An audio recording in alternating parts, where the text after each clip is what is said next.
నిప్పు లాంటి నిజాలు చెప్తా, అర్థం చేసుకోవడానికి ప్రయత్నం చేయండి.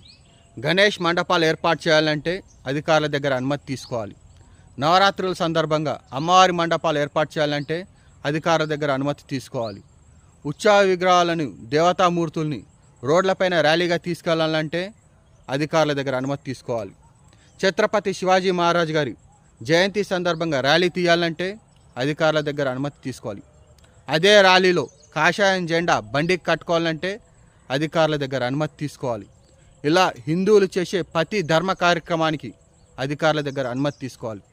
ఎందుకని ఈ స్వేచ్ఛ భారతదేశంలో నేను స్వేచ్ఛగా కాకుండా బానిసగా బతుకుతున్నట్టు అనిపిస్తుంది? ఒక్కసారి ఆలోచించండి. అనేక చట్టాల్లో మార్పులు చేసిన ఈ రాజకీయ నాయకులు హిందువులు స్వేచ్ఛగా వాళ్ళ ధర్మ కార్యక్రమాలు చేసుకోవడానికి ఒక్క చట్టాన్ని ఎందుకు అమలు చేస్తలేరు? ఒక్కసారి ఆలోచించండి. జై శ్రీరామ్.